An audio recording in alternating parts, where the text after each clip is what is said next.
নমস্কার বন্ধুরা, কেমন আছো তোমরা সবাই? আশা করি ভালোই আছো। আমিও কিন্তু বেশ ভালো আছি। তো আজকেও চলে এসেছি নতুন একটা রান্না নিয়ে। তো আমি চলো রান্নাটা শুরু করছি। তো আমি এখানে রান্না করব আজকে সিম বীজ দিয়ে রুই মাছের ঝোল। বাজার থেকে সিম বীজ কিনে নিয়ে এসেছিলাম। তো দেখো আমি এখানে রুই মাছগুলোকে খুব ভালো মতন করে ধুয়ে নিয়েছি। এটা কিন্তু আমেরিকান রুই। তো দেখো মাছগুলোকে খুব ভালো মতন করে ধুয়ে নিয়েছি। এবার মাছগুলোকে নুন আর হলুদ দিয়ে কিন্তু ভালো মতন করে মাখিয়ে নিতে হবে। হলুদ গুঁড়ো আর লবণ দিয়ে কিন্তু ওই মাছগুলোকে ভালো মতন করে মাখিয়ে নিতে হবে।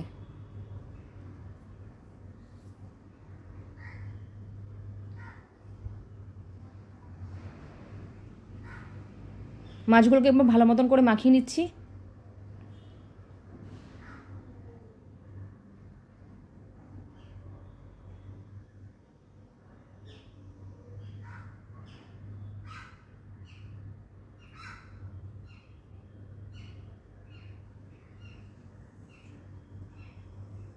মাছগুলো দেখো মাখানো হয়ে গেছে। এবার কড়াইয়ের মধ্যে মাছ ভাজার জন্য যেমন পরিমাণে তেলের দরকার সেই পরিমাণে তেল দিয়ে দিচ্ছি।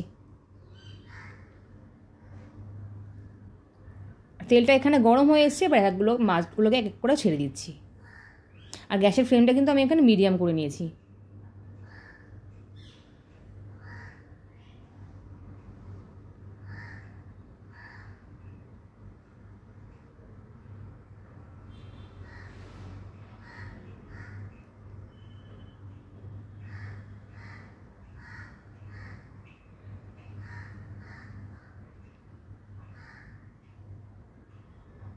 এক পাশটা কিন্তু ভাজা হয়ে গেছে, আর আরেক পাশটা কিন্তু ভেজে নিতে হবে।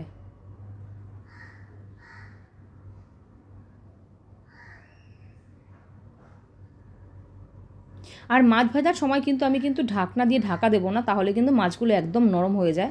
সেই জন্য ঢাকনা খোলা রাখতে হবে। তো মাছ ভাজাগুলো হয়ে গেছে, মাছগুলোকে তুলে নিয়েছি। এবার আমি শিম বীজ আর আলুগুলোকে কিন্তু ভেজে নেব। দেখো দিয়ে দিচ্ছি শিম বীজ। আর এখানে আমি একটা মিডিয়াম সাইজের আলু ব্যবহার করেছি। তো আলুগুলোকে এবার ভেজে নিচ্ছি।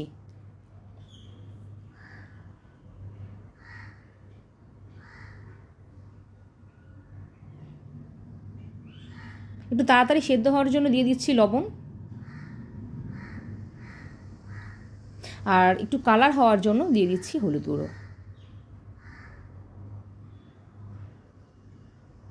এবার এটাকে একটুখানি ভালো মতো করে নাড়িয়ে নিতে হবে।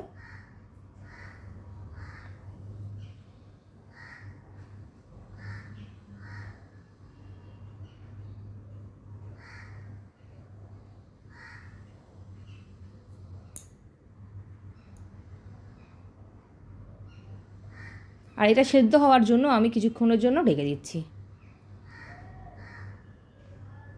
দেখো দেখতেই পাচ্ছ সিম বীজগুলো কিন্তু মোটামুটি ভাজা হয়ে গেছে। এবার কিন্তু আমি তুলে নিচ্ছি।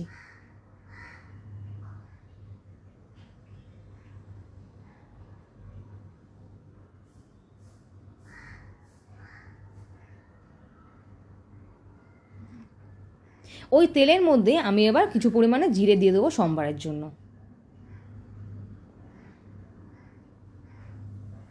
আর এখানে আমি খুব একদম মিডিয়াম সাইজের পেঁয়াজ আর খুব সামান্য পরিমাণে আদা কিন্তু আমি মিক্সিতে পেস্ট করিনি, একটু থেতলো করে নিয়েছি। কারণ মিক্সিতে পেস্ট করলে স্বাদটা থাকবে না অতটা, সেই জন্য একটুখানি থেতলো করে নিয়েছি। দিয়ে দিয়েছি আদা আর পেঁয়াজের পেস্ট।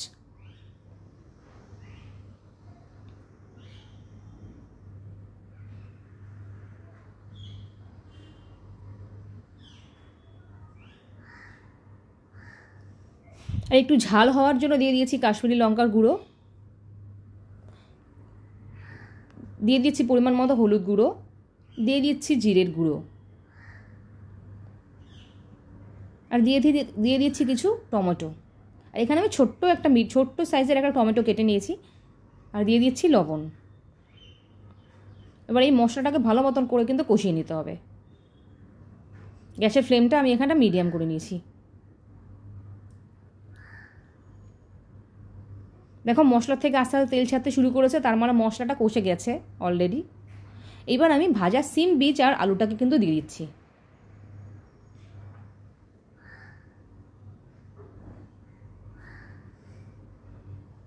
এবার পুরো মশলার সাথে মিশিয়ে নিচ্ছি।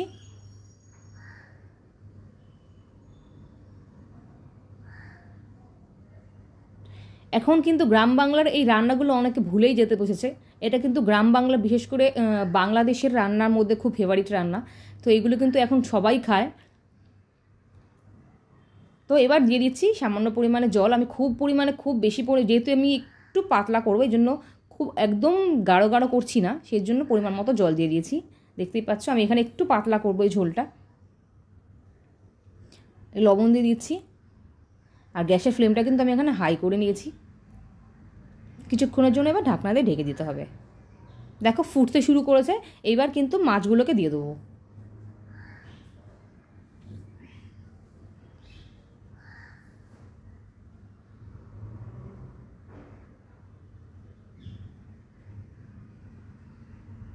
মাছগুলোকে উল্টো পাল্টে দিচ্ছি যাতে ঝোলটা মাছের ভাজার ভেতরে ঢুকে যায় পুরো।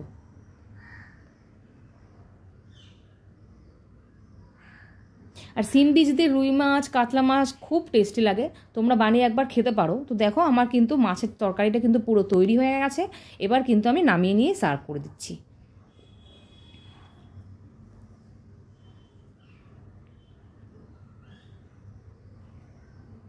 তোমরা কিন্তু বাড়িতে এই রান্নাটা একবার ট্রাই করতেই পারো। তো ট্রাই করে রান্নাটা ভাত দিয়ে খেয়ে কিন্তু আমাকে অবশ্যই কমেন্ট বক্সে জানাবে যে কেমন হয়েছে এই রান্নাটা খেতে। তো আশা করি তোমাদের বেশ ভালোই লাগবে।